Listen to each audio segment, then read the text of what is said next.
Welcome to the Explainer. So, is there a hidden crisis in men's health?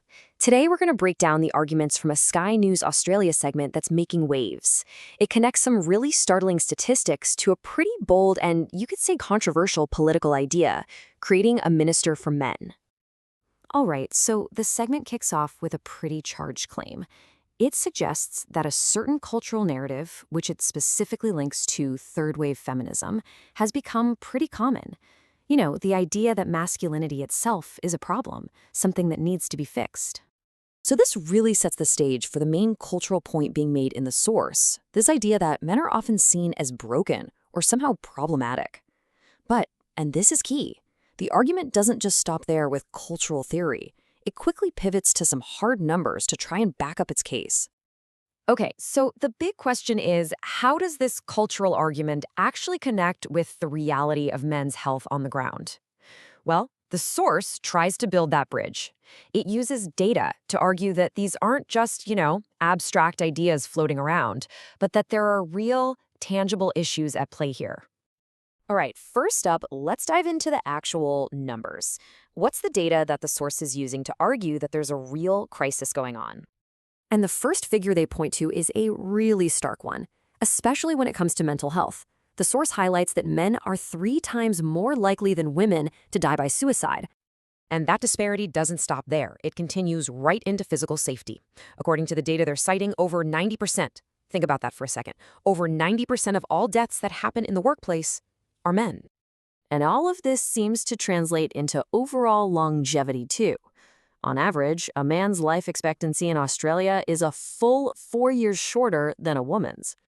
And the data they present goes even deeper, painting a much broader picture of vulnerability. For example, according to the source, men make up the majority of the homeless population. They also face higher death rates from cancer and accidents, and have higher rates of substance abuse. But maybe the most striking statistic of all is this one. For health problems that aren't specific to one gender, for every 2 women who die, 3 men die. So when you put all these numbers together, they're used to paint a picture of a really widespread, systemic issue. Okay, so with all that data on the table, what's the proposed solution? Well, the source points to a very direct political response that's happening right now. And this is being presented as a pretty significant move. In direct response to these kinds of statistics, the opposition in New South Wales has actually created a new portfolio, a shadow minister for men. What this does is it signals a clear intention to make men's health a specific government focus if they get into power. And this quote from the opposition leader really gets to the heart of the philosophy behind this new role. The idea, they say, is to pivot away from a narrative of fixing men and move towards one of support and positive reinforcement, basically to completely reframe the conversation around masculinity itself. Okay, and this is where the political argument gets really interesting. The source draws a really sharp comparison between this new proposal in New South Wales and an approach that's already in place in the neighboring state of Victoria. And check this out. This is the contrast that's really at the heart of the debate. On one side, you've got the proposed Minister for Men in New South Wales, which is all about health and support. And on the other side, you have this existing role in Victoria, the Minister for Men's Behavioral Change. I mean, the names alone tell you we're talking about 2 very, very different priorities here. So the way the source frames it, the Victorian model basically views male behavior itself as the problem that needs to be solved. The language used in their analysis suggests to focus on correction and what they even call demasculinization.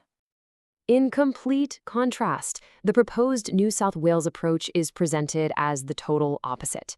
It's framed as a supportive model, one that aims to improve men's health and well-being by working with and even celebrating masculinity, instead of trying to change it. And this whole contrast brings us to the final, and maybe the most powerful argument that's presented in the source material. It's really an attempt to reframe this entire debate. Now, to really drive this point home, the segment makes a direct comparison to the Close the Gap campaign, which, as you know, addresses health disparities for Indigenous Australians. The argument they're making is all about perspective. They're asking, if these exact same statistics belong to any other demographic group, would the call for action be more immediate, more urgent? So when you boil it all down, the source is arguing that the data reveals a clear, undeniable health gap between men and women. And the core argument, the main takeaway, is that this particular gap just hasn't been seen as a crisis or treated with the same urgency as other well-known social disparities. And so all of this leaves us with a really big, provocative question. When you look at all these statistical disparities, is creating a dedicated minister for men the right answer? Is it the right political strategy to address what the source is framing as a hidden national health crisis? It's definitely something to think about.